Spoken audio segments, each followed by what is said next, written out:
경제보복에 나선 일본이 관세와 비자 규제까지 검토하고 있다고 합니다. 일본이 준비하고 있는 보복 방안이 100가지가 넘는다고 하는데 우리 정부 과연 전략적인 무대응일까요? 대책이 있기는 있는 걸까요? 궁금합니다. 한번 짚어보겠습니다. 이런 상황에서 아베 총리 신뢰관계 훼손 때문이지만 보복 조치는 아니다. 이런 궤변을 늘어놓고 있습니다. 그러면서 WTO 규정 어기지 않았다? 그러면서도 이게 끝이 아니다. 또 이렇게 엄포를 놉니다. 일본 언론조차도 이번에 일본 조치에 대해서 비판하는 사설 글들이 많습니다. 특히 이런 문제를 가지고 정치적으로 보복하는 것, 그런 것은 바람직하지 않다라고 지적하는 신문들의 사설이 꽤 많습니다. 자, 이런 상황에 강경화 외교부 장관은 앞으로 상황을 보면서 연구하겠다라고 하는데요. 어떤 대책을 준비하고 있는지 저기 궁금합니다. 관련된 내용 한번 들어봅니다. これまで両国間で積み重ねてきた友好協力関係に反する韓国側の否定的な動き、これが相次いで、その上に旧朝鮮半島出身労働者については G20 までに満足する解決策が示されなかったことから、信頼関係というのが著しく損なわれたと、ここは言わざるを得ないというふうに思います。WTO 協定に違反するとの指摘は全く当たらないわけであります。WTO 協定に違反するとの指摘は全く当たらないわけであります。あくまでも今回の措置は安全保障のために輸出管理を適切に。 일본 측의 기사가 일요일 날 오전에 떴는데요. 제가 바로 그 기사를 보자마자 5대 그룹을 비롯한 우리나라의 주요 기업들에 직접 연락을 해서 국익을 위해서는 정부와 재계가 함께 소통하고 협력해야 된다는 뜻을 전달을 하고 지금 협의를 하고 있습니다. 앞으로도 이런 방향으로 정부와 기업들이 함께 이 어려움을 극복해 나갈 수 있도록 최선의 노력을 다하겠습니다. 예, 지금 일본의 이번 조치가 보복이냐 아니냐 하는 것을 논하는 것은 별로 의미가 없어 보입니다. 다만 우리 정부의 대응과 관련해서 기본적인 전제가 과연 일본의 이번 보복 조치가 장기적으로 갈 것 같냐, 아니면 지금 7월에 선거가 있는데 선거용일 것 같냐라고 하는 부분에서 대책의 차이가 있을 수밖에 없습니다. 만약에 선거용이라고 한다면 선거 끝나면 다시 유야무야 될 것이고, 그래서 우리는 지금 잠잠히 있는 게 더 낫다 이렇게 판단했을 수도 있는데, 과연 이런 무대응 전략 언제까지 가는 것이 좋을지 그것도 궁금합니다. 정태근 의원, 지금 선거용이다라고 보는 시각이 있는데 어떻게 보세요? 선거 때문에 조금 당기기는 했습니다만 이 보복은 오래 준비되었고 아주 치밀하게 준비되었고, 그 시기를 결정하는 내용은 지난번 대법원 판결에 따라 가지고 우리가 이제 그 배상을 받는 것들을 신청을 했고, 그것을 이제 현금화하겠다라고 하는 시도가 이루어지면 언제든지 하겠다라고 준비된 겁니다. 그래서 이미 작년 11월 달에 우리는 거기에 상응하는 보복 조치를 할 수밖에 없다라고 일본 측에서 얘기를 했고, 예. 그리고 그러면서 소위 제3의 중재국을 통한 해결을 하자 이렇게 얘기를 했고, 거기에 대해서 우리 정부는 그러지 말고 한일 양국 기업들이 돈을 마련해가지고 배상을 하자, 이걸 지금 일본이 거부를 한 거거든요. 그러면서 G20을 앞두고 아주 대통령으로 홀대하면서 끝나자마자 이 문제가 제기된 거거든요. 그래서 타이밍상으로 보면 선거에 이용하는 측면도 있지만 본질적으로는 이 기업에 대해서 현금으로 배상 집행을 하게 되면 반드시 우리는 보복을 하겠다라는 것들을 계속 보내왔다는 것들을 저희가 명백히 알아야 되고요. 제가 말씀드리고 싶은 것은 이 사안이 결코 우리에게 있어서는 장기화돼서는 안 되거든요.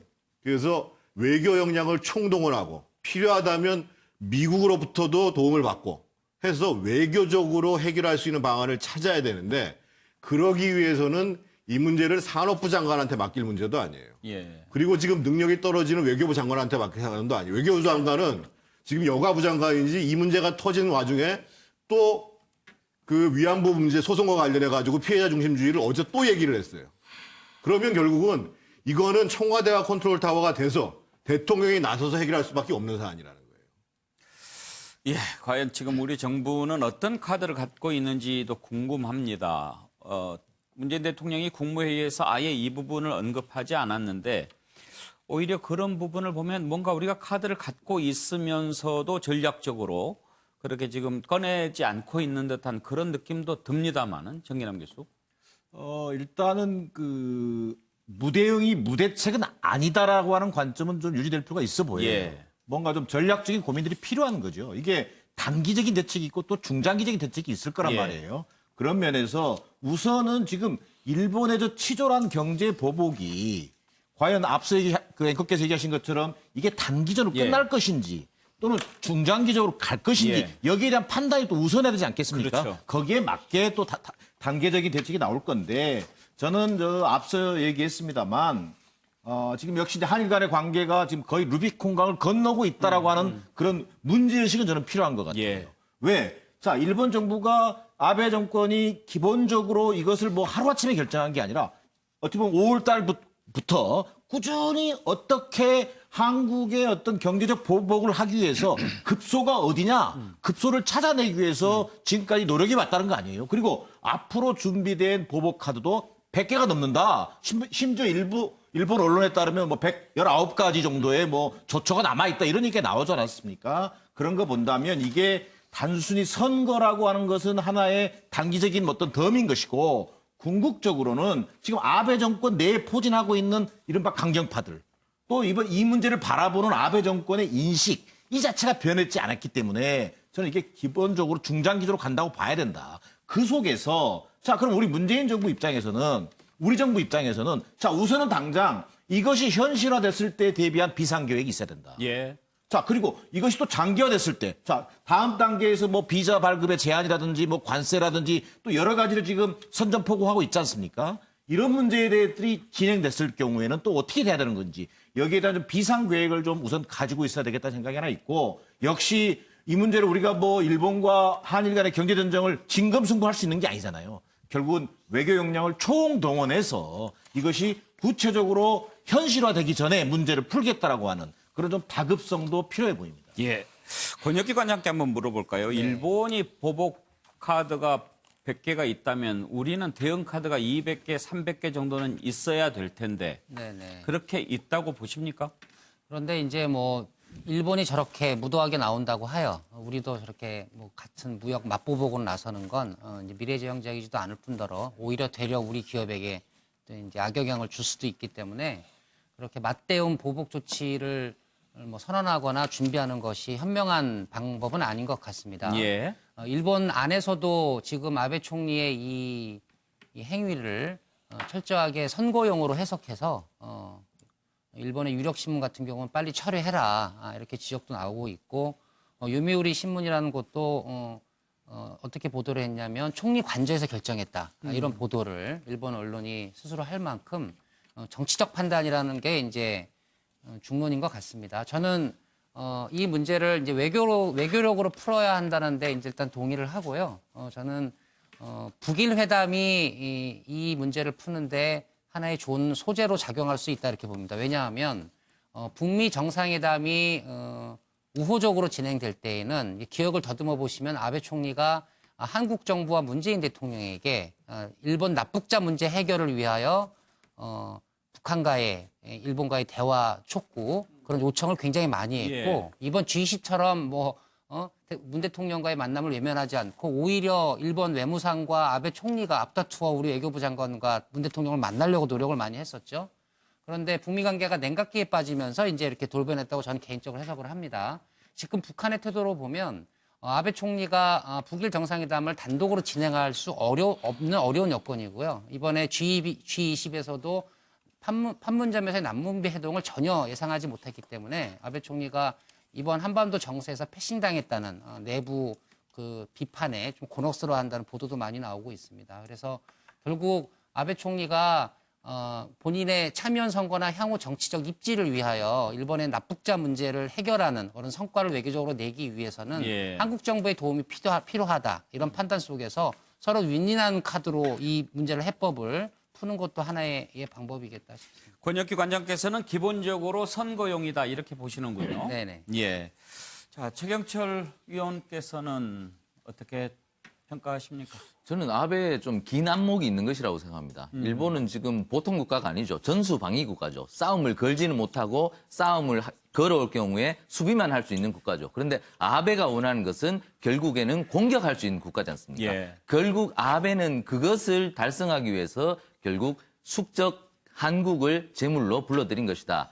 제가 볼 때는 바로 그것인데 우리 정부가 지나치게 일본의 이러한 의도를 알고 있었음에도 불구하고 예. 일본이 보복을 이런 식으로 할 것인지를 예측 못한 것이 아닌가. 결국 일본이 생각보다는 굉장히 잔 국가죠. 굉장히 잡니다. 그리고 속이 좁습니다. 예. 그러니까 2차 세계대전이 끝나고 독일이 전쟁 범죄에 대해서 사과했지만 일본은 지금까지도 사과를 하지 않고 있습니다. 그만큼 일본은 속이 좁은 나라인데 그러한 속이 좁은 나라를 간파하지 못하고 우리가 국제관계에서도 너무나 일본을 적폐청산하듯이 다루지 않았나. 결국 일본은 우리보다 훨씬 더 강대국인데 우리가 일본을 다루는 데 있어서 조금 더 기술적이지 못했다. 일본은 강한 나라고 우리보다 잘 사는 나라인데 일본이 설마 우리한테 저렇게 할까? 이렇게 예상을 못한 김에 결국에 뒤통수를 맞은 것인데 결국 우리는 또 약소국이고 일본에 대해서 연간 240억 달러의 무역 적자를 갖고 있고 무조건 일본 제품을 사지 않을 수 없는 처지이기 때문에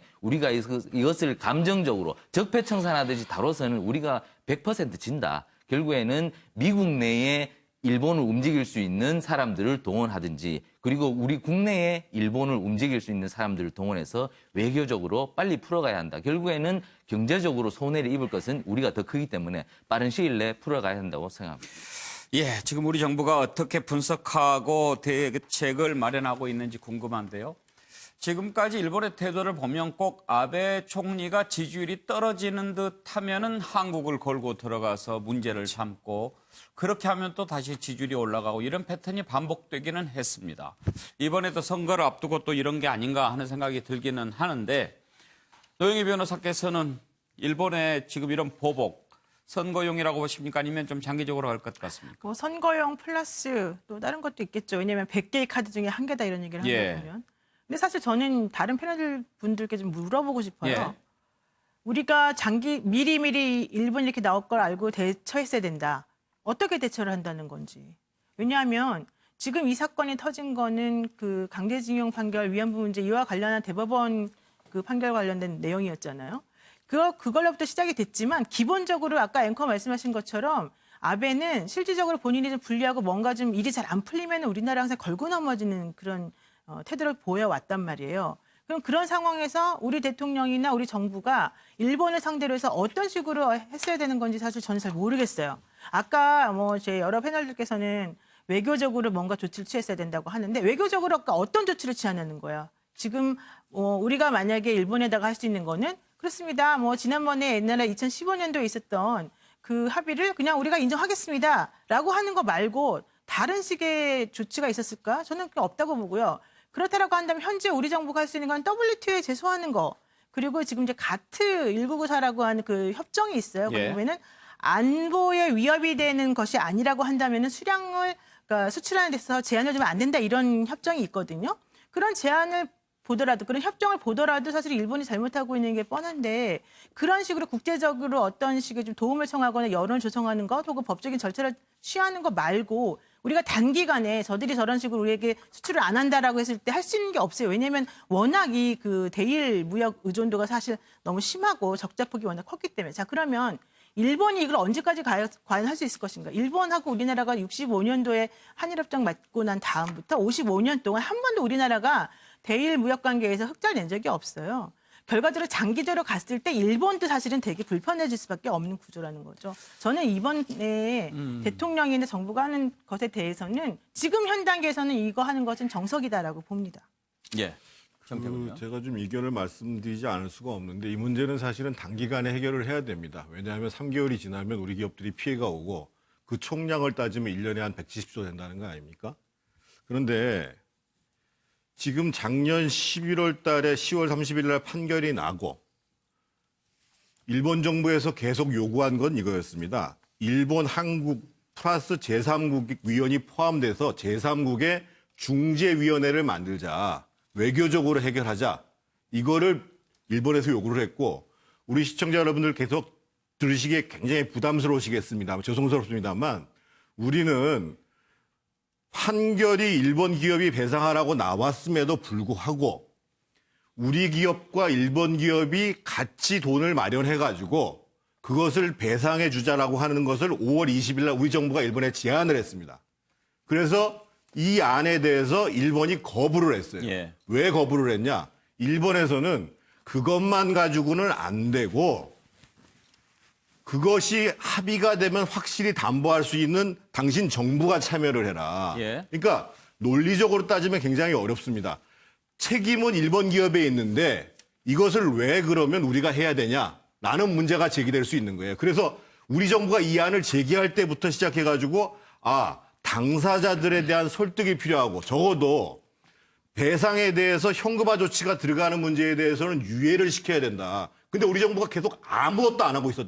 그것 때문에 계속 우리 정부 문제가 제기되는 거예요. 예. 그래서 지금 제가 해야 될 건 뭐냐면 지금 예를 들면 그 경계선에서 우리가 제기한 방안하고 일본이 제기한 방안의 경계선에서 타결을 모색해야 되는데 어떤 방향을 가더라도 국내 정치적으로도 상당히 논란이 있고 피해 당사자의 문제가 있습니다. 그래서 어떤 방안이 이것이 가장 적절한 방안이다라고 하면 일단 정치권 내에서도 합의가 돼야 되고 피해 당사자들한테 도움받는 조치를 정부에서 나서서 해야 된다는 거예요. 예. 그러고 난 다음에 그걸 변호사께서도 근거로 해가지고 한일 협상을 한마디. 매듭져야 된다는 예. 거예요. 그러니까 그게 되냐고요. 제 질문은 왜안 그거예요. 돼요? 그게 되냐고요. 그렇게 말씀하신 대로 하려면 그게 기본적으로 2015년도에 박근혜 정부 때 있었던 협정을 그대로 받아들이라고 피해자들한테 요구하는 거하고 다를 게 없어요. 지금 말씀하신 것처럼 우리 정부가 그러면 피해자들 찾아가서 당신들 우리가 지금 일본하고 싸워서 뭐 약소국이니까 안 되니까 좀 참으세요. 돈 나중에 줄게요. 라고 하면 그게 예전 것하고 뭐가 달라집니까? 예전에 뭐 돈이 분명히 좀 없어서 못 말씀드리겠습니다. 받았겠습니까? 박근혜 정부 때는 위안부와 관련돼서 그 일본 화해협력 재단을 만들어서 해결하자고 했던 사안이고 요 사안은 징용 피해자들이 일본 기업을 상대로 해가지고 정신적 피해에 대한 소송을 낸 겁니다. 그래서 우리 대법원이 판결을 한 거고 사실은 앞에 위안부 문제는 더 심각해요. 지금 소송이 개시할 상황이어서.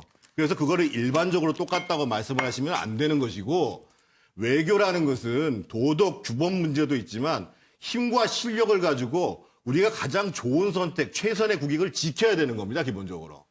그것을 위해서 우리가 가용할 수 있는 모든 자원을 동원을 해야 되는 거고 그럼에도 불구하고 그러면 정답이 안 나온다라고 얘기하면 우리가 선택할 수 있는 1순위는 뭐고 2순위는 뭐고 순위가 안 나온다면 배분할 수 있는 방법이 뭐고 이걸 찾아가는 게 정부가 해야 되는 일입니다. 제가 판결을 몰라서 지금 이렇게 말씀을 드리는 건 아니겠죠. 그런데 중요한 건 5월 21일 날 우리 정부가 일본한테 그래서 협상 카드를 내민 거예요. 저는 그때 당시에 정부가 얘기한 것 중에 한국 기업과 일본 기업이 같이 손을 맞잡고 해결해보자라고 하는 말을 했을 때 왜 한국 기업이 거기 들어가야 되는지 사실은 의아하게 생각하지만 그게 바로 우리 정부가 할 수 있는 최대한의 양보였다라고 생각합니다. 근데 그거를 안 받은 거잖아요. 그런데 그다음에 어떻게 하라는 거예요 도대체가. 제가 지금 마술사도 말씀드렸잖아요. 아니고. 일본의 요구사항은 과거 위안부 재단 문제를 이 정부에서 무산시켰기 때문에 양쪽 기업에서 출연을 하더라도 그것을 책임 있게 담보할 수 있도록 정부의 담보 정도까지가 올라와야 된다라는 것을 깔고 있는 거예요. 무슨 담보를 하냐고요 정부가. 알겠습니다. 두 분의 고민이 또 두 분이 생각하는 게 무언지 시청자들께서 충분히 이해하셨을 거라고 생각하고요. 자, 정혁진 변호사 오래 기다리셨는데. 일단 두 분 생각이 한일만큼 좀 차이가 있는데 예. 한국하고 일본은요 가까운 나라고 비슷하게 생겼지만 기본적으로 생각이 굉장히 틀려요. 그래서 제가 여기 썼지만 똑같은 일을 보고도 우리는 강제징용이다. 끌려가가지고 어거지로 일을 했다. 일본은 무슨 소리냐. 표현이 어떤 표현이냐면은 조선 반도에서 노동자가 온 것이다. 이렇게 생각하는 거거든요. 스스로 취직했다는 거예요. 그래가지고 그런데 이제 일본은 그렇기 때문에 화가 났다는 거죠. 그다음에 거기에다가 우리가 힘이 훨씬 더 세다. 1965년에 우리나라가 그 일본하고 협정을 맺었을 때 우리나라 GDP 수준이 일본의 딱 3%였어요. 지금도 그게 한 30% 정도 될 겁니다. 힘으로 따지면은 우리가 일본을 당해낼 수가 없죠, 사실은. 하지만은 우리나라도 이제 많이 컸기 때문에 서로 부딪히면 이제 상처가 날 거예요. 근데 제가 봤을 때 핵심은 뭐냐면은 명분인 것 같아요. 그래서 강제징용 판결을 갖다가 보는 것이 제가 봤을 땐 필요할 것 같은데 그 판결의 내용이 핵심적으로 저는 3가지로 보고 있거든요. 예. 그중에 하나는 시효인데 시효는 뭐 이렇게 중요하지 않으니까 여기서 빼고 2가지인데 첫 번째는 뭐냐면은 한일 청구권 협정이 1965년에 있었는데 그걸로 끝났다는 게 일본 주장이잖아요. 그런데 국가가 그런 어떤 가버먼트가 개인의 권리를, 개인적인 권리를 그 개인에게 불이익하게 처분할 수 있느냐. 이건 합리적으로 봤을 때 그 정상적인 나라에서 있을 수가 없는 이야기라는 거죠. 우리나라 대법원이 그걸 인정을 갖다 한 거예요. 2번째는 뭐냐면은 일본 법원이 2003년인가 5년인가에 그 우리나라 사람이 일본 법원에 청구를 갖다가 했을 때 그것을 인정을 못 하겠다라고 판결을 갖다 했거든요. 그래서 일본 법원에서 이미 끝난 걸 왜 남이 나라인 한국 법원에 와가지고 이걸 갖다 문제를 갖다 삼느냐 그 이야기인데 근데 여기에 대해서 우리나라 대법원의 그 판단은 뭐였냐면 이번에 나온 것이 우리 헌법의 핵심 가치는 무엇이냐 일제 강점기에 강제 동원된 그것은 불법이었다. 예. 근데 제가 봤을 때 이게 우리 쪽의 명분이 더 있는 것 같아요. 여기에다가 지금 아사히 신문에서도 나왔다라고 하지만 왜 정치적인 문제를 더군다나 이건 법적인 문제를 경제적인 문제와 결부시켜가지고 서로의 그 발목을 갖다가 잡느냐라고 하는 이야기가 일본에서도 나오고 있지 않습니까? 결국 이러한 명분을 우리나라가 잘 살리는 수밖에 없지 않나 하는 생각이 듭니다. 예, 과연 일본의 의도가 어디에 있고 우리는 또 어떻게 대응해야 하는가 이 문제에 대해서 좀 치열한 토론도 있었는데요. 우리가 하나가 돼서 일단 대응책을 마련해야 하는데 우리 내부에서는 서로 비난하는데 또 열을 올리는 모습을 볼 수가 있습니다. 이런 부분을 염려하는 목소리도 있는데요. 박용만 상공회의소 회장은 우리는 서로 비난하기에 바쁘다. 일본은 이렇게 치밀하게 정부 부처 간의 공동 작업까지 해가면서 선택한 작전으로 보복을 해오는데 그렇게 걱정하면서 이제는 정치가 좀 경제를 놓아줬으면 좋겠다라고 얘기했습니다. 김문수 전 지사는요, 남북미 정상회담과 관련해서 우리 문재인 대통령이 개편꾼 역할을 했다 이렇게 폭언을 했습니다. 이런 비난 어떻게 생각하시는지요? 관련된 녹취가 있습니까? 한번 들어볼까요? 문재인 대통령이 우리 초소에서 개성공단의 모든 공장이 건물이 다 보이고 송악산부터 개성 시내도 다 보이는 데인데 거기서 개성공단이 보이는 것을 가리키면서 문재인 대통령이 트럼프 보고 저 공단이 다 우리가 지어서 우리 기업이 거기 가서 하고 있는데 저게 잘 되면 우리 경제도 좋고 안보도 좋습니다. 이런 식으로 이야기하면서 결국은 김정은이 원하는 거를 네. 가장 현장에서 직접적으로 하는데 어시스트. 그러니까 아주 수석 대변인 역할을 네. 계속 하고 있는데 예, 정일남 교수, 지금 막말성 비난이라고 봐야죠. 그렇죠. 스스로를 패싱하려고 하는 건데 저런 막말들의 사실 원색적 비난으로 어떤 여론의 관심을 받고자 하는 그런 아주 안타까운 노력 이렇게 좀 보여집니다. 근데 예.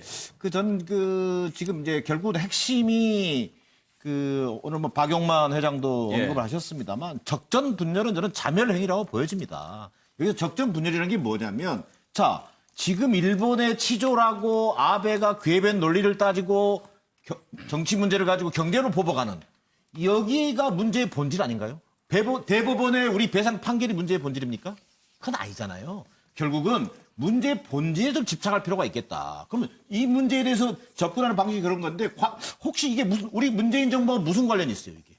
일본의 억측이고 어떤 무도한 어떤 대국답지 못한 행위지 않습니까? 이런 문제에 대해서 분명한 시각을 가질 필요가 있겠다. 예. 그러나 그럼에도 불구하고 이것이 현실화됐을 때 가져올 수 있는 우리 경제의 피해, 또 정치 문제 때문에 외교 문제 때문에 우리 기업이 당해야 될 피해 이런 것들이 대단히 심각하기 때문에 우리가 좀 비상한 어떤 계획을 가지고 또 초당적으로 대응할 필요가 있다. 이런 문제를 좀 강조하고 있다는 얘기를 좀 하고 싶고요. 예. 지금 보수 야당과 일부 보수 언론에서 보여지고 있는 자 일제강점은 우리가 자초한 건가요? 꼭 그런 논리가 떠올라요. 지금 이 경제보복은 우리가 자초한 것처럼 감정 외교가 불러온 것이 마치 문제의 본질인 양 하는 것은 100년 전에 식민지 일제강점을 우리가 자초한 것이다라고 얘기하는 것과 크게 다를 바 없는 저는 논리라고 보여집니다. 예. 박영만 회장의 글을 찬찬히 읽어보면 어느 쪽에 하고 싶은 얘기가 더 많은지 알 수 있을 것 같습니다만. 자, 최경철 의원. 네. 정치가 경제를 좀 더 풍성하게 만드는 그러한 역할을 하는 것이 사실 정치에 대한 바람인데 우리 정치는 경제를 풍성하게 하는 것이 아니고 자꾸만 경제를 뒷걸음질 치게 만든다는 것이 요즘 기업인들의 인식이죠. 국내에서도 뭐 소득주 성장이라든가 주 52시간 근로시간 단축이라든가 이런 부분들 때문에 기업인들의 길을 자꾸만 죽이고 있고 그리고 결국에는 외국과의 관계에서도 지금 미국도 우리나라 자동차에 대해서 25% 관세를 때리려고 하지 않습니까? 그러한 상황에서 일본도 우리 반도체 핵심 부품을 이제 너희한테는 안 팔겠다는 이런 폭탄 선언을 한 상황에서 기업들은 굉장히 불안하죠. 이 상황에서 과연 정치가 어떤 역할을 하고 있는지 그렇다면 저는 김문수 전 경기도지사 같은 분은 굉장히 정치 경험도 많은 분인데 저분이 저렇게밖에 말을 못 하시는 건지 좀 더 대안을 주고 정부에 대해서 제대로 된 역할을 촉구하는 발언을 해야지 자꾸만 뒷다리 잡는 역할만 해서는 결국 정치 혐오가 더욱 커진다. 결국 정치가 역할을 제대로 못하는 환경은 정치인들이 만들고 있다. 정치인들이 각성해야 될 때라고 생각합니다. 예. 먼저 김문수 지사께서는요, 본인들께서 하시는 말씀이 과연 대한민국 정치와 대한민국 평화와 미래에 어떤 도움이 되는지 정말 진지하게 좀 성찰을 해보셨으면 좋겠고요. 오늘 박영만 회장이 말씀하신 핵심적인 내용 앞에 물론 우리 정치권이 서로 비난만 하는 문제도 지적을 했습니다만 특히 이제 우리 정치권, 특히 정부에 요구하는 세 가지입니다. 예. 하나는 지금 전통 제조업의 상황이 굉장히 어려운데 수출이 어려운데 왜 수출 지원에 대해서 방안이 나오지를 않느냐 이 문제가 하나가 있고 두 번째로는 지금 첨단으로 넘어가야 되는데 우리 산업에 대한 규제가 너무 심각하다. 그리고 세 번째로 얘기한 게 진짜 가장 이 말단부터 시작해서 이 서비스 산업에 대한 규제 문제가 너무 심각하다. 이 문제를 하신 거거든요. 그래서 정치권은 뭐 저 말 가지고 다 논란하자는 게 아니고 예. 우선적으로 정부와 국회가 정책과 예산과 법으로 해결할 수 있는 지원책들을 빨리 만들지 않으면 예. 우리 경제가 계속 이렇게 어렵다라는 것에 대한 하소연이 계속되는 상황 예. 속에서 상황은 더 어려워진다는 거죠. 하고 싶은 말은 많은데 꾹꾹 참아가면서 쓴 글이다 하는 느낌을 받기는 했습니다. 저도. 다음 이슈로 넘어갈까요?